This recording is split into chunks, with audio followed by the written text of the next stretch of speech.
Boa noite, Lu. Boa noite, pessoal. Tudo bem? Boa Tudo bem com noite, vocês? Vitor. Boa Boa noite, noite. Vitor. Vamos retomar os nossos estudos. Bom, primeiramente, seja bem-vindo aí quem está vindo pela primeira vez. De quarta-feira, a gente está fazendo o estudo do livro Revolução de Se Desperte Já, do Guilherme Romano, né? E depois a gente faz a nossa prática meditativa com a Lu, né? Se você não tem o livro, não tem problema, porque eu vou ler alguns trechos dele e fazer as reflexões. Eu abro para vocês também falarem o que vocês quiserem, fazerem perguntas, fiquem à vontade, tá? Aqui a nossa intenção é interagir e discutir os temas do livro juntos, tá bom? Bom, a gente parou na semana passada. Só lembrando também que essa parte da aula a gente grava e disponibiliza depois no YouTube, tá bom? Se quiser depois assistir também, é só entrar lá no perfil do Instituto do YouTube, certo? Bom, semana passada a gente parou no capítulo, na página 203. Nossa, a gente já tá avançando bastante, né, no livro. Começou faz pouco tempo, né? A gente começou o quê? Em maio? Abril? Já tá quase no fim, né? Faltam umas 70 páginas, 80. Legal. Bom, a gente parou na página 203, no capítulo Preciso de um Mestre, né? É uma pergunta. E aqui é um capítulo bem legal, porque o Gui vai falar um pouco sobre o que é essa questão de mestre, né? Nas tradições e tal, o que se visualiza, o que é de fato, né, essa relação, né, de guru-discípulo e se isso é imperativo para que você faça uma prática meditativa, né? Então ele vai quebrar também alguns paradigmas que a gente cria aqui no Ocidente sobre o que é um mestre espiritual, etc.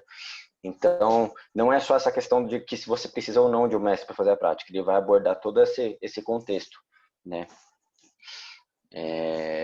Bom, então, só relembrando, é porque na semana passada, a gente falou só da primeira página, porque a gente acabou o final do outro capítulo, né? Então, acho legal a gente relembrar o que a gente começou, né?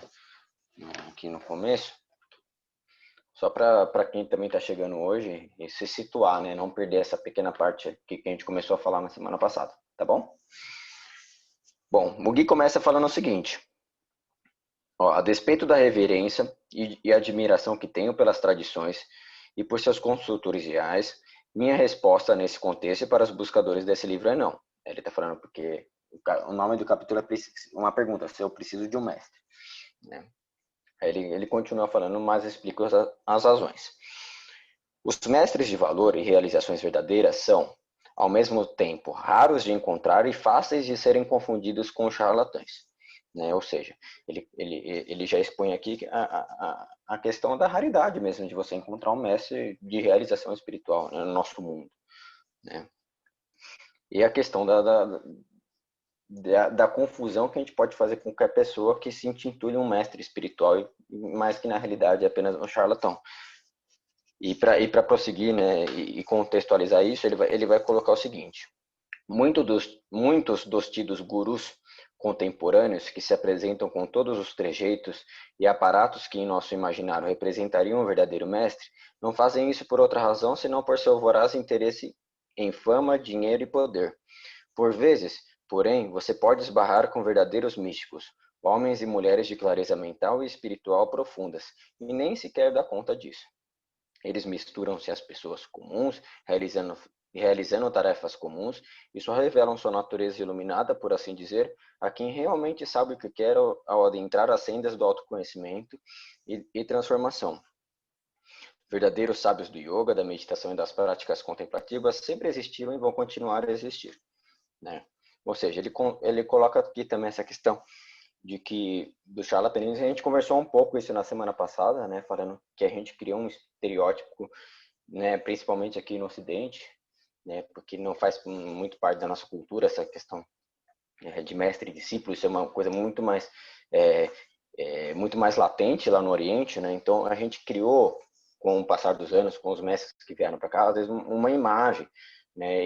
E uma imagem às vezes ligada à religião e tal, que um mestre ele deve se portar de certa forma, ele deve usar determinados, né, aparatos, trejeitos. O guru ele deve ser aquele cara que usa turbante, tem que ter barba. Então a gente cria toda essa alegoria achando que o mestre espiritual ele tem que ser assim, senão ele não é um mestre, né? E essa visão equivocada às vezes nos coloca na situação de acreditar em alguém que de fato não é um mestre, né? Que só se comporta como um, né? Alguém que tem alguma retórica aguçada e que se intitula um mestre e se utiliza de aparatos, apetrechos, tudo para se passar como mestre, né? Então é muito fácil a gente cair nessas armadilhas do charlatanismo pelas aparências, né? Mas muito pelo contrário, que nem ele coloca aqui, porque mestres não necessariamente vão se apresentar, né, para os discípulos ou para a sociedade vestidos de, sei lá, com uma túnica ou né, com toda essa imagem que a gente cria aqui. Eles muitas vezes são simplesmente trabalhadores normais, né? Na semana passada até a gente conversou legal, trouxe um livro, né, dos mestres de Gurdjieff, onde é essa passagem que ele pergunta para um outro mestre, fala, nossa, mas eu posso encontrar com o mestre? Ele falou, não, na realidade você já encontrou, né? Só que aí ele pergunta, mas ele era um carpinteiro. Aí ele falou, olha, não importa, você cria essa visão de que o mestre tem que deter certa imagem, tem que agir de certa forma, mas não é isso o que se trata o negócio, né? O mestre espiritual ele não precisa, ele se utiliza às vezes desses simbolismos, desses aparatos para se adequar a determinada cultura, para se apresentar num determinado contexto, né? Mas isso não é uma condição sine qua non de você ser mestre, né? Então, isso foi o que a gente conversou rapidinho, né? Eu falei rapidinho aqui porque a gente já conversou bastante disso no final da aula na quarta-feira passada, né? Então, primeiro, essa questão de que é difícil encontrar um mestre de verdade, e o segundo, essa questão de que a gente precisa quebrar o estereótipo de que um guru ele tem que se apresentar de determinadas formas, né? Porque mestres espirituais eles agem de acordo com o que aquele contexto necessita e de que principalmente do que os discípulos dele precisam, né? Não é uma questão de aparência, é uma questão de trabalho, né? É uma questão de acessar aqueles que de fato estão procurando. Então, eles muitas vezes são, né, pais de família, existiram mestres iluminados que eram pais de família, né, que eram trabalhadores normais, né? Não, a gente tem que sair um pouco dessa figura de que o mestre, por exemplo, tem que ser um renunciante, etc. Né? Alguém quer fazer algum comentário?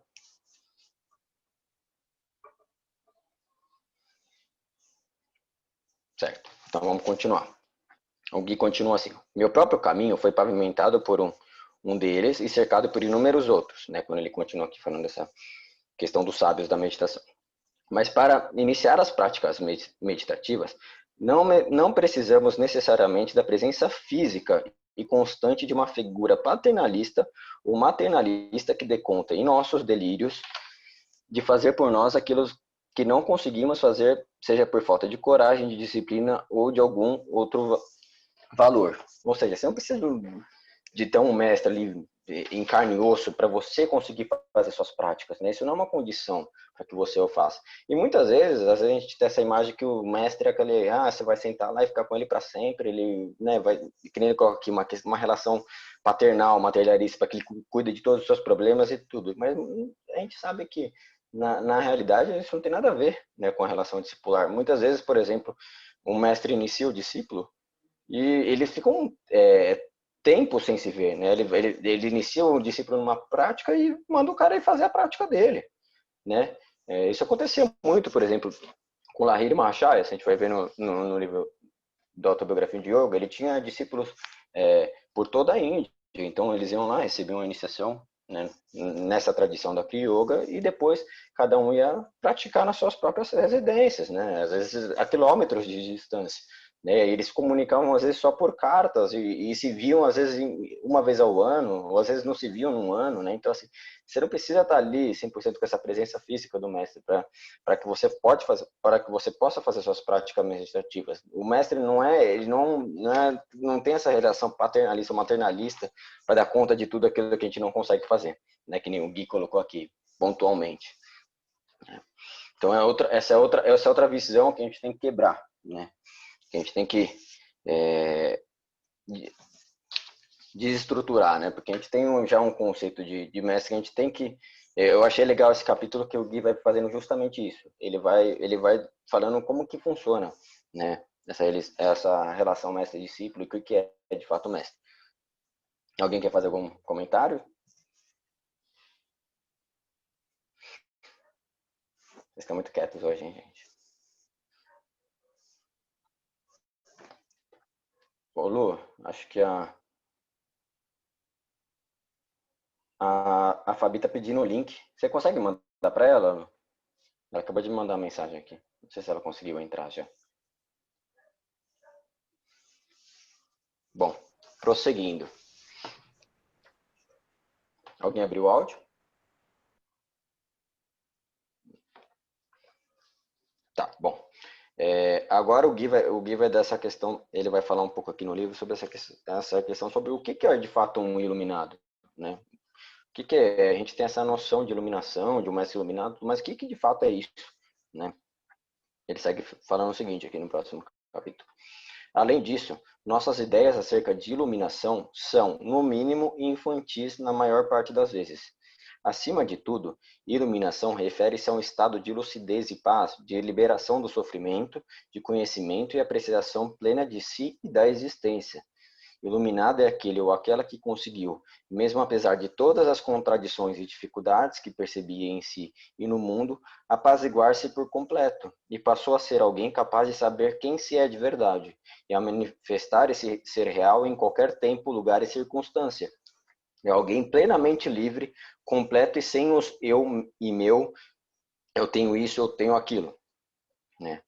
Aí ele continua. A gente costuma confundir isso com ficção científica e ficar esperando que iluminados sejam aqueles que, como em um feitiço do Harry Potter, cuidem de nossas demandas pessoais, desejos mais egoístas de forma imediatista e simples.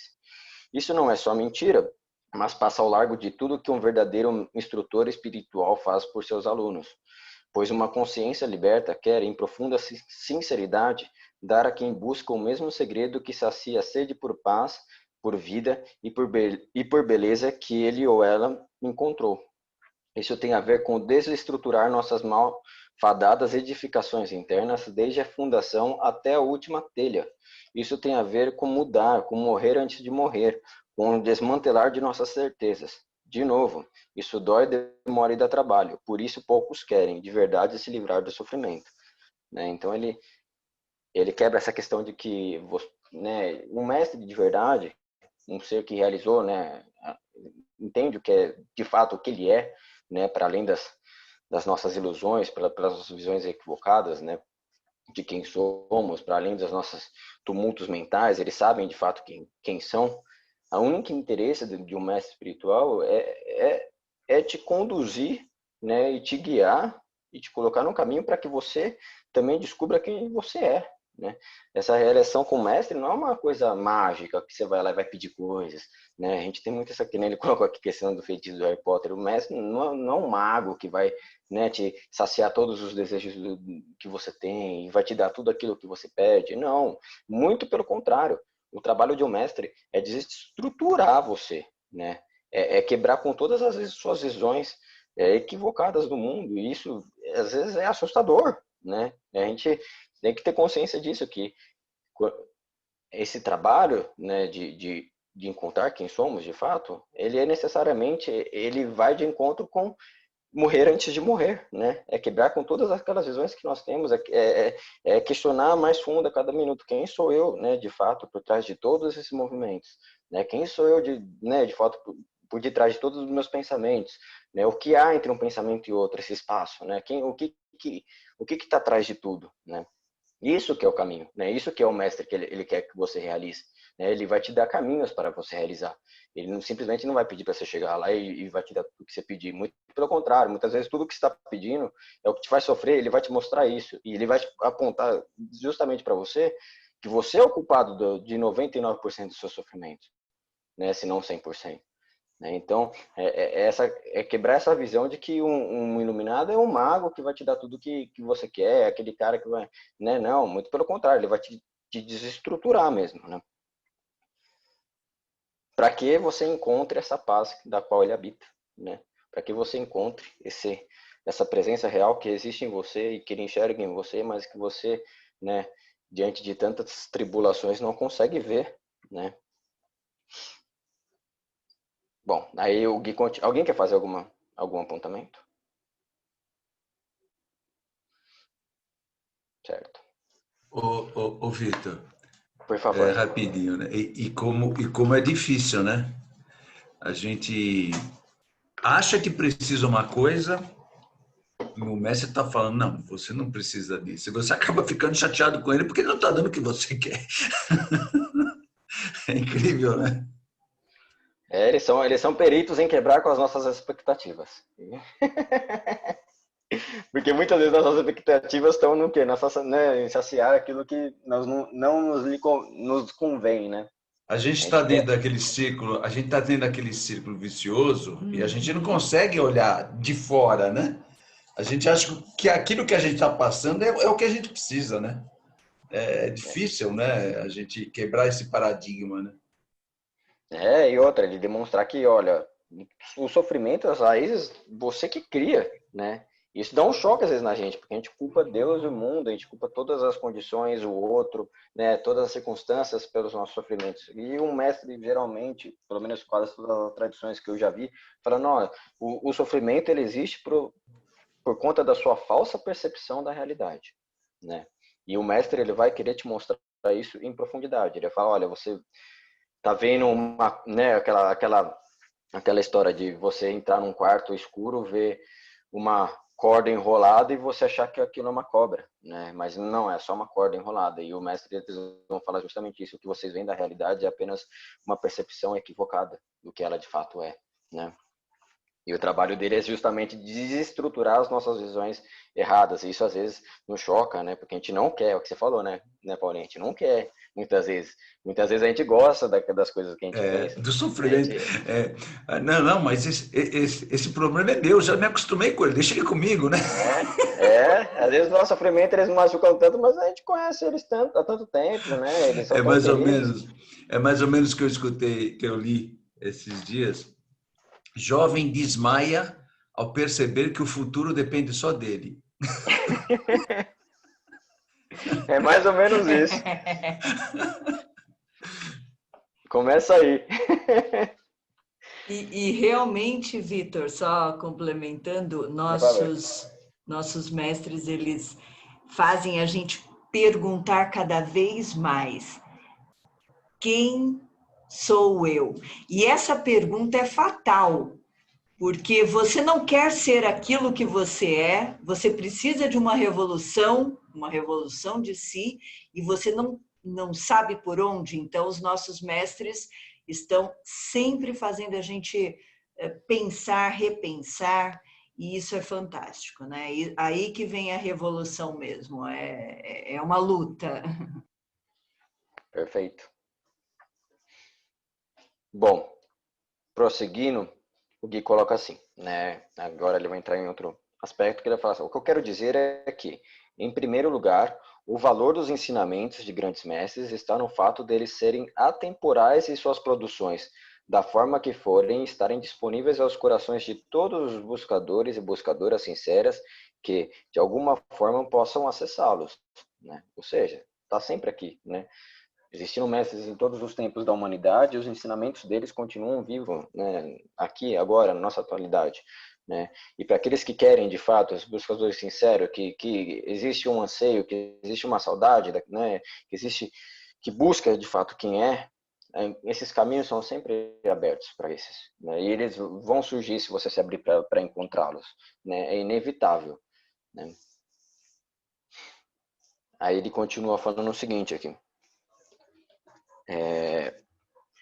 A segunda coisa é que nós, ocidentais, precisamos modificar nossa forma de entender os mestres, pois quando vemos a devoção e o carinho com que os orientais dedicam-se aos seus professores, geralmente confundimos isso com idolatria, ou repudiamos o aldeísmo ao ver isso, né, como idolatria, ou a gente repudia ou a gente adere de uma forma torpe e mal acabada, de uma forma, né, como uma imitação barata, né? Ou seja, quando a gente vê, por exemplo, os orientais como eles tratam, né, um mestre espiritual com aquela devoção, com aquela entrega, né, com carinho, a gente muitas vezes confunde isso com idolatria e a gente muitas vezes rejeita isso. A gente fala, a gente acha isso um absurdo, né? Ou a gente adere a essa idolatria, né? Como uma forma de imitá-los, mas não tem nada a ver com isso. Essa relação entre discípulos e mestres não tem nada a ver com idolatria, né? O que o Gui continua, ele vai justamente explicar isso agora. Ele falou, ó, quando o oriental se curva a seu mestre, não é a figura humana a quem ele está prestando reverências, mas sim a toda a corrente inquebrantável de buscadores e mestres na qual esses ensinamentos foram sendo produzidos, testados e verificados a partir da boa vontade, do desapego, da renúncia e do amor de praticantes ao longo de séculos e séculos. O discípulo lúcido presta reverência também, não ao ego, mas à presença do divino, do sagrado e da manifestação de sua mais perfeita aspiração que se verifica na presença de um verdadeiro mestre e que ele reconhece em germe dentro do seu próprio coração, né? Ou seja, não é um ato de idolatria, mas sim de um ato de reverência, né? De reconhecer ali a manifestação, né, da libertação, né? Ali a manifestação das escrituras, né? Um mestre realizado, ele manifesta, né, na vida dele tudo aquilo que a gente lê, por exemplo, nas escrituras sagradas, né? Eu estava vendo a palestra, acho que do Gui com o Swamiji Aditananda, da Ordem Ramakrishna, e ele falou uma coisa muito legal. Ele falou, olha, a ordem chama Ordem Ramakrishna Vedanta, Ordem Ramakrishna Vedanta, alguma coisa assim. E a gente coloca o nome do Ramakrishna não porque a gente o idolatra, né, como simplesmente o idolatra, mas porque ele era, né, ele era a manifestação viva de toda a Vedanta, né, de todas as escrituras. A gente coloca o nome dele porque ele manifestou na vida dele todos os ideais que a gente busca na nossa. Né? Então, não é uma questão de idolatria, é uma questão de reverência.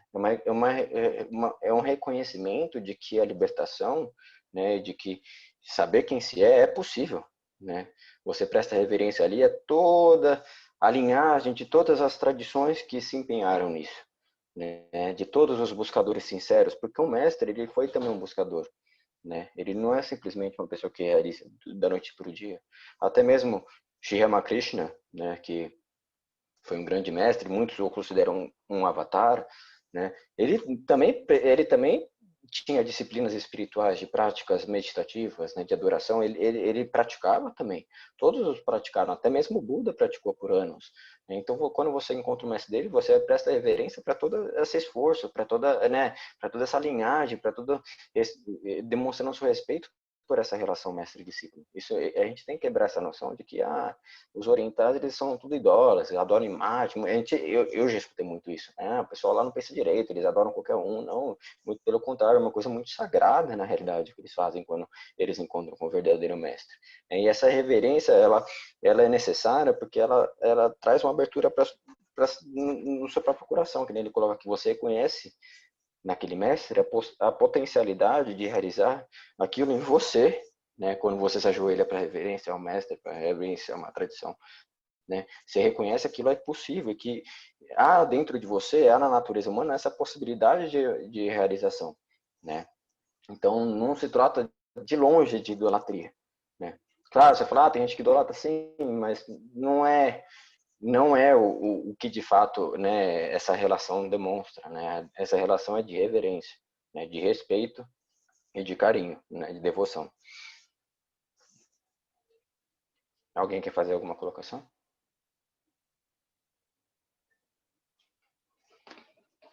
Agora, outro ponto muito legal que o Gui vai falar é o seguinte. Ele vai falar assim, um verdadeiro professor espiritual não faz o trabalho pelo discípulo, ele aponta caminhos. Né? Ele não molda a escultura, ele indica formas.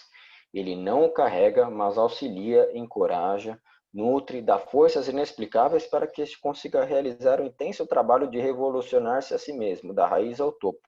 Mas ele não pode fazer a caminhada por você. Tampouco poderá fazê-lo enxergar, se você assim não quiser. De que outra forma você poderia enxergar-se quando ele o comanda? Abra os olhos e veja. Mas você, teimoso, os tapa com as mãos. E se ele as remove, você fecha as pálpebras. E se ele as força a abrir, você de alguma forma se cega e continua permanecendo em seus momentos de ignorância. Né? Então, essa questão de que, olha, às vezes a gente acha, vou encontrar um mestre realizado e vou lá e simplesmente vou realizar a verdade que ele está falando. Não, muitas vezes, né, isso acontece com alguns, mas que já estão preparados, né, mentalmente, tem uma mente extremamente pacífica, a gente já conversou disso outras. Mas muitas vezes existe um caminho, né, o mestre vai apontar um caminho para você, ele vai às vezes te dar uma prática para você fazer, na qual você tem que se dedicar, e ele não vai poder fazer ela por você. Ele vai poder te instruir, ele vai poder te ensinar, ele vai poder te ajudar, mas fazer ele não vai poder fazer por você, né? Ramakrishna falava isso, que olha, toma aqui, eu dou o prato para vocês, vocês têm que ir até o prato e comer, né? Não quer que eu não posso dar na sua boca. Você tem que simplesmente caminhar. Se você tem um caminho, você tem que caminhar. Não adianta, né? Que nem o nosso mestre muitas vezes falou. Não adianta eu falar aqui, olha, toma, este é o seu caminho. Persiga. Você fala, tá bom, esse é o caminho. Sentar e dormir. Deitar e dormir. Dá uma deitadinha para descansar. É, né? Ou seja, existe nosso esforço também, né? Então, assim, o mestre ele vai apontar os caminhos, ele vai te ajudar, ele vai te orientar, mas ele não vai percorrer ele por você, né? O caminho, quem tem que percorrer é você, o esforço, quem tem que fazer é você, né? Claro que se você se entregar, se você fizer isso com diligência, você vai ter a ajuda de toda a tradição, de todos os mestres de todos os tempos, né? Porque essa ajuda, ela tá com todos aqueles que se predispõem a caminhar, né? Ela tá com todos, mas você tem que se abrir, você tem que se entregar e tem que seguir com disciplina, né? Alguém quer fazer algum comentário? Vitor, Aí, pessoal. só fazer um comentário sobre todos os ensinamentos, né, as obras dos grandes mestres, que o Guilherme coloca, né, que é muito importante o estudo dos ensinamentos, né, deixados pelos mestres, que essa é uma forma de nós acessarmos, né, diretamente os mestres, mesmo não conhecendo, né, pessoalmente um mestre, a gente pode ter acesso a tudo isso, né? Então, só destacar, né, que no livro Desperte Já tem uma ampla bibliografia na qual o Guilherme coloca obras de Vivekananda, Sri Ramakrishna, Yogananda, dentre tantos outros mestres que vocês podem consultá-las, né, para extrair, né, tudo isso diretamente dos mestres.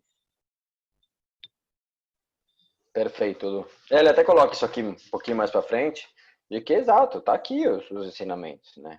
Hoje a gente tem muito acesso a tudo isso, né? Hoje você consegue comprar um livro, por exemplo, que você alguns anos atrás só encontraria se você fosse para a Índia, se você só fosse para alguns lugares, né, que seguem essas tradições meditativas. Hoje em dia não, hoje em dia você consegue comprar na Amazon e ela chega na sua casa em 2 dias. Então, assim, se você se abrir, você consegue achar material, você consegue fazer as suas práticas, né? Não tem uma desculpa para isso, né? E há uma força que vai te instigar a isso, se você quiser de fato, né? E é exatamente isso que o Gui vai continuar falando, né? Ele continua assim: não há que se negar que ter um mestre como um exemplo, um farol nos guiando na escuridão, uma manifestação concreta da meta onde queremos chegar com essas práticas é de grande valia. Nesse sentido, eu diria que é uma grande bênção e um grande privilégio ser acompanhado por um mestre ou uma mestra de verdade, mas eles são raros em nosso mundo. Além disso, tenho por mim que todos esses gigantes que mostraram de maneira científica e concreta a realidade de seus ensinamentos e a possibilidade verdadeira da transformação total do ser, possuem meios invisíveis e desconhecidos para nós de auxiliar a todos os buscadores que de maneira sincera devotem-se às suas práticas. É claro que você pode conceber causas metafísicas para essas ajudas invisíveis, mas a mera lembrança da trajetória heróica que esses desbravadores da consciência fizeram já nos nutre com poder e coragem de fazer vibrar em nós essa potência vigorosa de transformação e autoperfeição, por mero impulso, imitação e admiração. Ou seja, é exatamente isso que você falou, Lu. E um pouco do que eu tinha falado também. Que por mais que você às vezes não tenha um mestre que te acompanhe, e claro, isso é uma grande bênção, é um grande auxílio, né? Algum mestre que tenha para te assessorar, né? Te assessorar no seu caminho. Mas se você não tem também, se você quiser de verdade, é uma força que vai te guiar. Não tem como não ter. Ela vai te guiar, né? Se você se abrir para ela, né? Eu acho muito legal o Ramakrishna também. Ele fala uma coisa muito bonita, que ele fala assim, olha, a graça de Deus, ou a graça divina, a graça, né, da realidade está sempre, o vento da graça divina está sempre soprando, né? Mas para você senti-lo, você tem que içar suas velas, né? Você tem que se abrir para isso, né? Ou seja, essa graça, essas bênçãos, elas estão sempre fluindo para todos nós. E se você, com o coração sincero, se abrir para isso, você vai perceber isso, vai te guiar para o seu real desejo, né, de encontrar quem você de fato é, né? E também a questão de você poder, só de você ter contato com as histórias dos mestres, né, que nem a Lu colocou, você lê os ensinamentos dele, isso já nos nutre de uma forma revigorante, né, nos dá força, impulso, e às vezes só no ato de você querer imitá-lo, né, isso já vai te transformar, isso já vai te mostrar quem de fato você é, se você for com intensidade verdadeira, né? Então, há essa força invisível, essa força também de você conseguir, através de ter, de se deparar com os ensinamentos dos mestres e da caminhada deles, se nutrir com isso também no seu caminho, né? Certo. Alguém quer fazer alguma colocação? Só complementando o que você disse, nossos mestres nos falam da bênção do dia seguinte. Então, nós temos a cada dia a oportunidade de buscar e de realmente se entregar, né? Então, é sempre a bênção do dia seguinte. Eu sempre acredito muito nisso. E é verdade, você acordar todos os dias e ter certeza de que você tem a possibilidade de se transformar, você tem a possibilidade de saber quem você de fato é, porque há exemplos, né? Porque se fosse só uma questão, né, abstrata de falar, há essa possibilidade de você saber quem você é, mas se você não tivesse exemplo de alguém que tivesse realizado, né, de caminhos e que tiveram mais realizados, isso seria às vezes você tiraria coragem, né? Mas a cada dia que você acordar, você sabe que você tem a possibilidade de realizar isso porque outros realizaram, né? E eles eram tão humanos quanto a gente, né?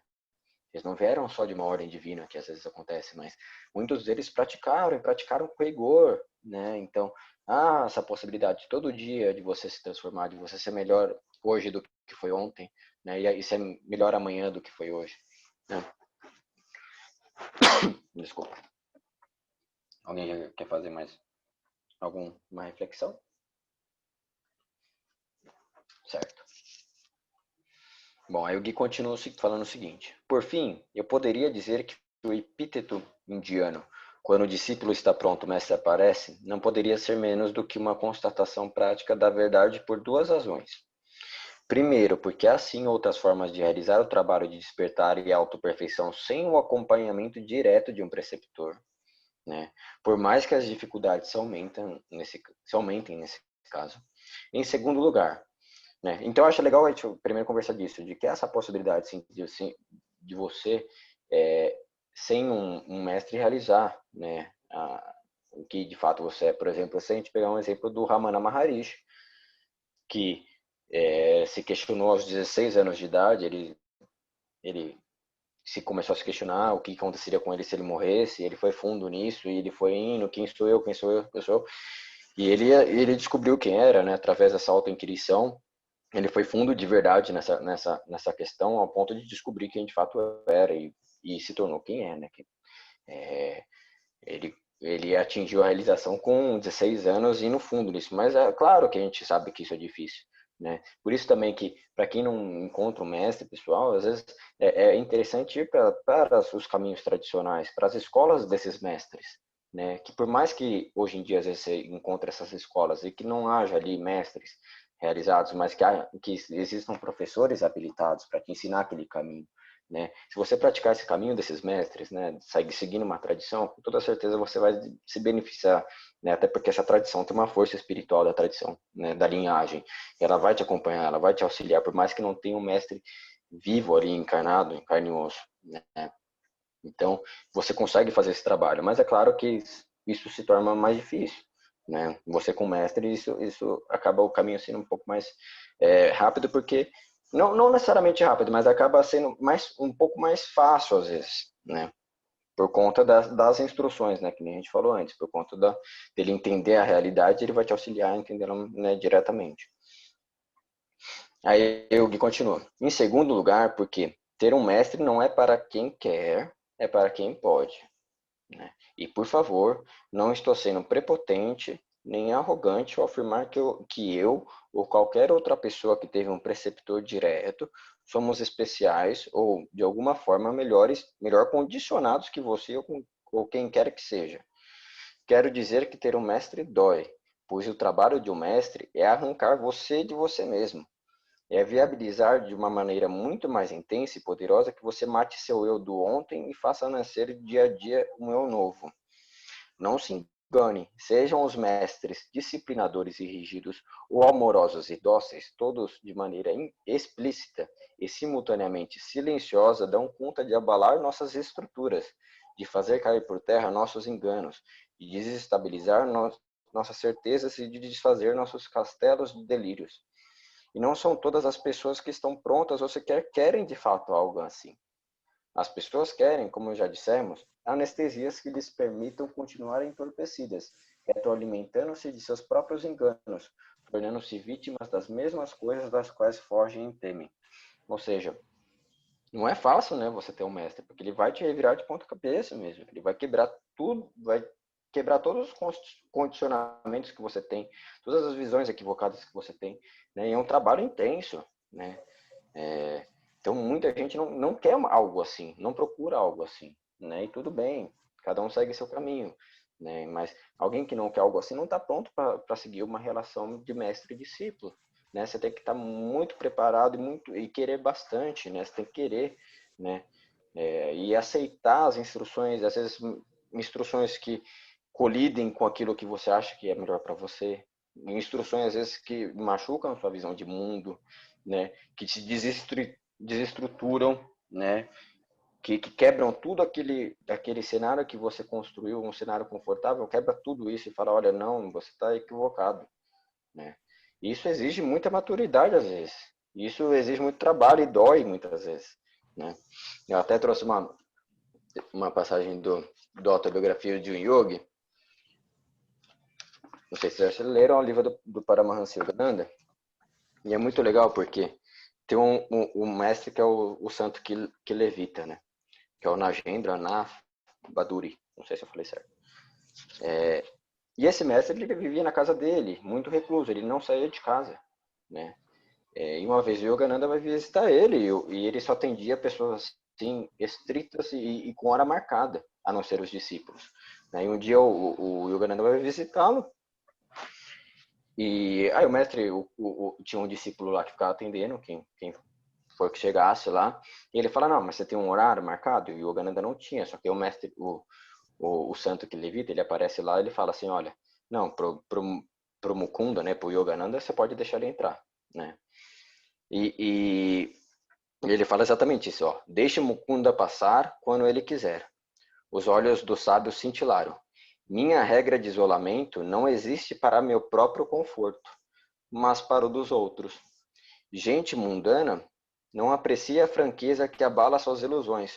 Os santos não são apenas raros, como também desconcertantes, né? Ou seja, ele fala, olha, eu fico aqui não pelo meu conforto, né, mas porque às vezes não são todos que estão preparados para o que eu tenho a ensinar, né? Não são todos preparados para o que eu quero para o que vão ouvir se vierem aqui ter uma disciplina espiritual comigo, né? Então a gente tem que ter essa visão, né, de que essa relação também não é um mero passatempo. Você não vai lá no mestre, eu quero isso, quero aquilo, não. Um trabalho interno profundo, né? Então você tem que estar muito preparado e querer de fato aquilo, senão você não vai aguentar, né? E você vai ver que aquilo não é para você, não é?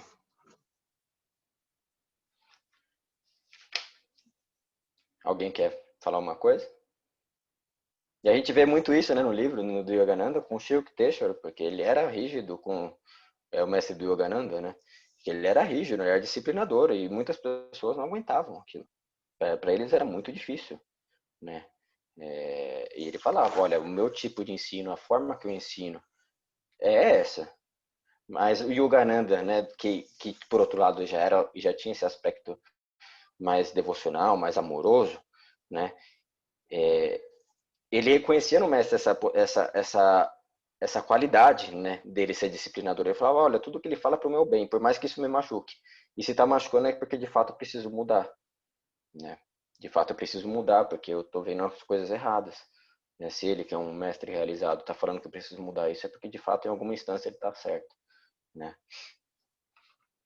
Então não é o que o Gui coloca aqui, não é que todos nessa questão de falar de quem não é para quem quer, é para quem pode, não porque seja algo elitista, muito pelo contrário, né?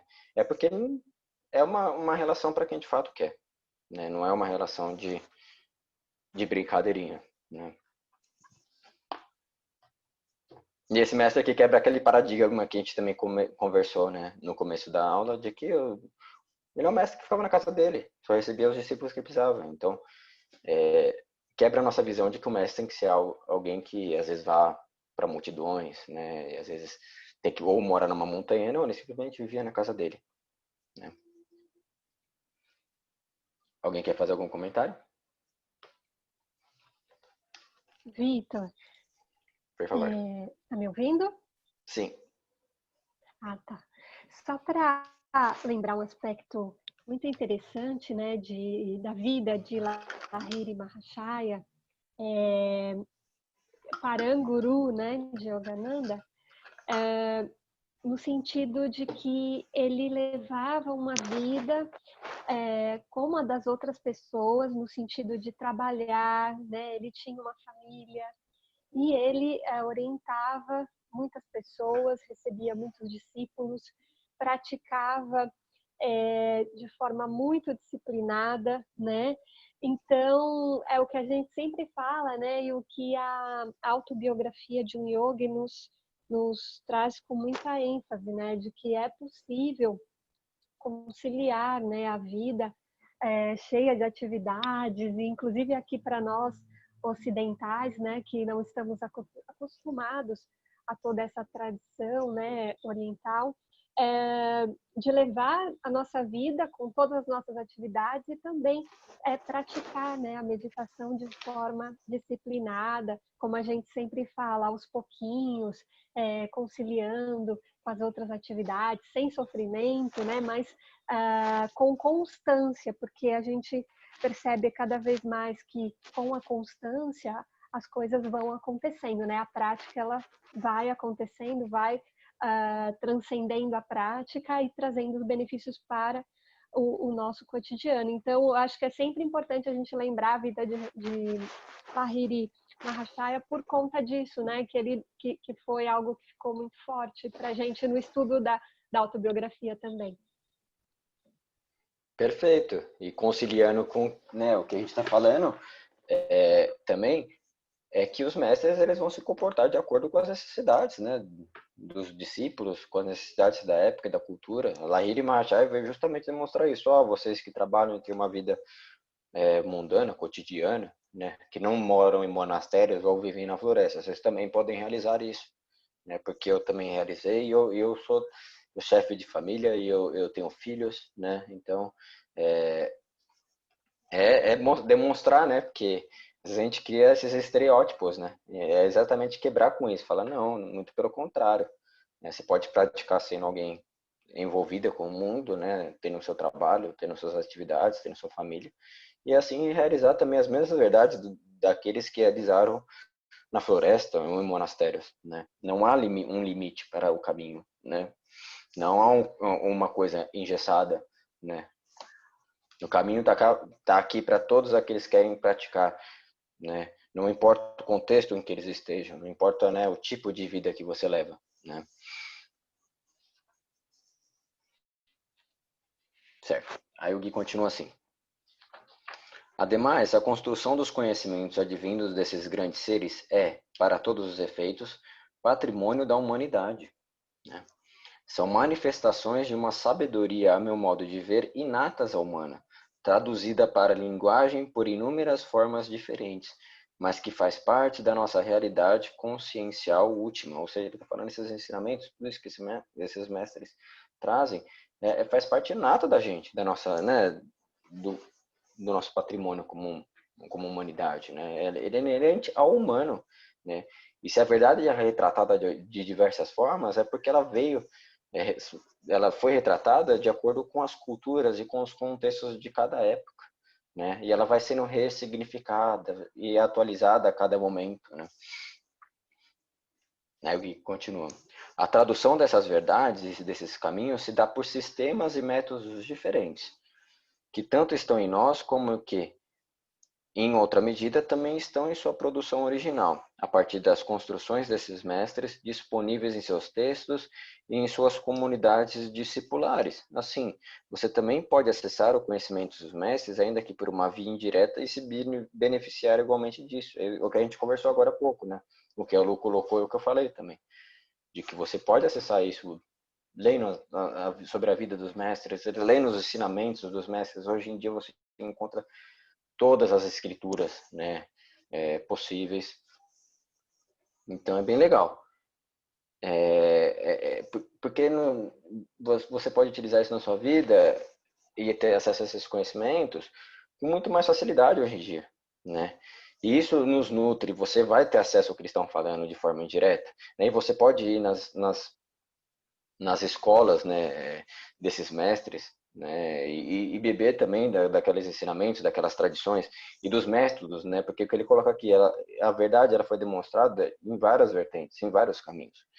Todas elas falam de uma só verdade, mas elas se apresentaram de formas diferentes e com métodos diferentes, né?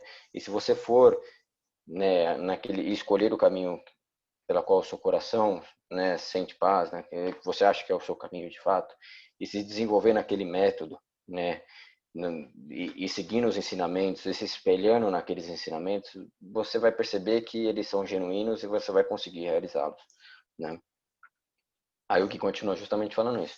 Lendo seus ensinamentos, entrando em contato com uma busca sincera por suas presenças, verificando o que daquele mestre ou mestre ao qual você se afeiçoa se manifesta em você como algo latente a ser aperfeiçoado e desenvolvido, um espelho a ser limpo em cuja imagem você se veja, né? Isso é muito bonito. De que nem isso a gente falou também com aquela questão da reverência. Você vê nesses mestres a possibilidade de você realizar aquilo que eles realizaram em você mesmo, né? De você nutrir as qualidades, né, daqueles mestres em você, né? Você se vê, aquela coisa que nem ele vai falar, que nem ele vai falar agora, né? Ele fala o seguinte: o trabalho deles é para o mundo. Tal trabalho muda o mundo, cura o mundo, resgata o mundo à lucidez. E sendo cada um de nós esse mundo, esse trabalho fala de nós. Então, quando nós estudamos a vida desses mestres, quando nós estudamos as escrituras, quando nós estudamos os textos e praticamos, nós estamos estudando a nós mesmos, né? É todo um trabalho que a gente está fazendo com a gente, né? Isso é muito legal. Ele continua assim: cada uma dessas jornadas heróicas empreendidas por esses homens e mulheres desbravadores da consciência repercute na nossa história psicofísica, se fazendo reverberar em cada célula, em cada parte do nosso ser que busca por liberdade, paz, sabedoria e felicidade a todo momento, né? Ou seja, isso nos nutre, né? Nos dá um alento de saber que é possível sim você buscar isso que você quer buscar, que é o seu eu real, buscar essa paz que você tanto busca, buscar essa sabedoria, essa felicidade, né, que você tanto busca no seu íntimo, né? E isso, todos aqueles que trilharam esse caminho e que realizaram esse caminho, eles nos nutrem de certa forma, porque eles fazem parte do mundo e o mundo também faz parte da gente, a gente é o mundo, né? Ele continua: essas mensagens imortais sistematizadas em filosofias, técnicas, caminhos e ciências, cujo único objetivo é o benefício de todos os seres, se atualizam de instante em instante, tornando-se a eterna novidade, sempre fresca, viva e verdadeira, como um pequeno riacho no deserto, disponível a todos os corações sinceros e sedentos que desejam beber livremente de suas águas. Ou seja, você pode acessar a verdade aqui agora, né? Todos esses ensinamentos que vieram do passado, né, que a gente acessa às vezes pelos livros e tudo, eles podem ser realizados aqui agora, serem atualizados no aqui e agora. Eles não se perderam com o tempo, né? Até porque todos os mestres falam que é a nossa verdadeira natureza, então ela sempre esteve conosco o tempo todo, só a gente não percebe, né? E se você for fundo no aqui e agora, você vai encontrar, né? Você vai poder beber livremente dessas águas, né? E viver isso de fato, né? E atualizar esses ensinamentos. Alguém quer fazer alguma colocação? Estou falando aqui, mas podem fazer. Se quiser fazer alguma pergunta também. Acho que alguém mandou alguma coisa aqui. Acho que a Claudinha mandou alguma coisa. Mas não. Certo. Aí o Gui finaliza o capítulo falando o seguinte. Para suas práticas iniciais, lembre-se, ter um mestre é um privilégio, mas é raro e às vezes improvável. Isso não significa que, de certa forma, toda a construção das estradas pavimentadas por esses seres não esteja aberta em um convite diário para que você as trilhe, né? Ou seja, eles estão aqui os caminhos, você consegue trilhar eles, né? Não significa que eles, de alguma forma misteriosa, não possam contribuir com sua prática. O que isso significa é que se você não encontrar o mestre de carne e osso, faça a prática a partir das técnicas e pelas técnicas. Se você não tem interesse algum em realizar o caminho discipular, faça a prática a partir das técnicas e pelas técnicas. Seja qual for o seu ponto de vista acerca do físico e do metafísico, também digo, faça as técnicas, né? Veja o que elas podem operar em termos de modificação em você. E, desta sorte, você vai descobrir que não há outro mestre maior, mais perfeito, mais capacitado do que a própria consciência interna, ansiando por se manifestar. Ou seja, é você mesmo, né? A sua consciência verdadeira, pura. Consciência é esta que, por trabalho excelso, todo dito mestre ou mestra faz força para que, assim como eles despertaram em si, despertemos em nós. Ou seja, o caminho está aqui, pratique, né? Utilize as técnicas. Eu acho que hoje em dia, por muita banalização também da meditação, aqui eu estou dando a minha visão, acho necessário, se você tem de fato essa ânsia, você procurar as escolas tradicionais, né, de meditação, né, onde há professores habilitados, porque hoje em dia a gente vê muita superficialidade com relação às práticas, né, e às técnicas. Então, se você vai, né, isso é minha opinião, tá, pessoal? E se você vai nesses caminhos, por mais que você não se depare às vezes com o mestre, você pega aquelas técnicas que comprovadamente outros fizeram e realizaram, e fizeram as técnicas pelas técnicas, elas vão mostrar por si só o poder delas, né? Você vai na experimentação mesmo, pelas técnicas, que nem está colocando aqui, você vai colocar em prática, você vai ver se aquilo de fato funciona. É por isso que a gente fala, meditação é a ciência mesmo da consciência, é você ir, né, pelo esforço, é você ir pela tentativa e pelas técnicas e perceber se aquilo de fato está fazendo efeito e como aquilo vai te transformando, né? É um experimento mesmo. E até porque, no final das contas, todos os mestres, todos os gurus de todos os tempos vão falar, olha, o guru e você e Deus são um só, né? A consciência única, o guru de verdade, verdadeiro, que se manifesta através dos mestres, ele é você na sua real essência, ele é a sua consciência pura e verdadeira, né? Ou seja, se você fizer essas técnicas, algo aí, você já é aquilo que busca, né? Você já é essa manifestação viva daquilo que você busca, e você só não reconhece essa presença em você. Você só não reconhece isso de trás dos seus turbulências. Então, você fazer a técnica pela técnica e com entrega, com profundidade, você pode perceber que de fato você já é aquilo que é, né? Então, não necessariamente você precisa de um mestre direto, né? Um mestre vivo ou em carne e osso para que você possa realizar, né? Acho que é isso, gente. Acabou. O Gui termina aqui o capítulo com o mantra, né? Que o mantra fala, né? Que é Guru Brahma, Guru Vishnu, Guru Devo Maheshwara, Guru Saksha Param Brahman Tasma Shri Guru Ve Namaha. Não sei se eu pronunciei certo. Aí ele coloca assim: este é um sloka antigo, contido em um texto chamado Guru Gita, a canção do mestre, que pretende explicar a bênção e o valor que um verdadeiro mestre tem na vida do buscador. Se entendermos que este mestre perfeito é a consciência em seu último grau de liberdade e autonomia, perceberemos que nem o discipulado e nem o verso tratam de idolatria a um ego terceiro, o que não passaria de uma forma ainda mais desviada de adorar a si. O texto e o sloka falam desse trabalho técnico de experimentar o perfeito refulgente nas formas, na gratidão, no trabalho interno de humildade que realizamos ao nos curvarmos a uma tradição e, mais do que tudo, na linda imagem de que só é realizado aquele que dá continuidade no que realizou, construiu e aprendeu. Né? O mantra significa: o Guru é cuidador, o Guru é preservador, o Guru Deus é o destruidor, o Guru é o próprio Supremo Criador. Saudações ao grande Guru. Né? E o que nem o Gui colocou aqui não necessariamente é uma terceira pessoa, é você, de fato, né? Porque o Guru verdadeiro, o Guru de todos os Gurus, né, é sua real natureza, né? É isso, pessoal. Alguém quer fazer alguma reflexão? Algum comentário, alguma dúvida? Eu tentei acelerar um pouco porque o capítulo ele é longo, mas só para não estourar o horário também, essa última parte, tá? Ninguém quer falar nada?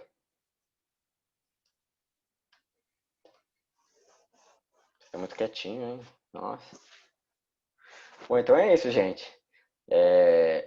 Nos vemos na próxima quarta, né? O próximo capítulo que a gente vai começar a estudar na página 211, prontidão e alerta, né? Acho que a gente consegue falar sobre ele e sobre o próximo, que é a saia do centro. Então, leiam os capítulos, anotem suas reflexões, perguntas e tragam aqui para a gente discutir, para a gente conversar. Essa é a intenção do nosso encontro, tá? Obrigado, Vitão. Um abraço, hein? Muito bom tê-los aqui, né? Obrigado. Mais uma noite. Excelente. Uma boa noite a todos e um excelente resto de semana aí para vocês. Fiquem com Deus. Agora Obrigada, a gente vai seguir com a Vitor. meditação da lua. Darling. Obrigado.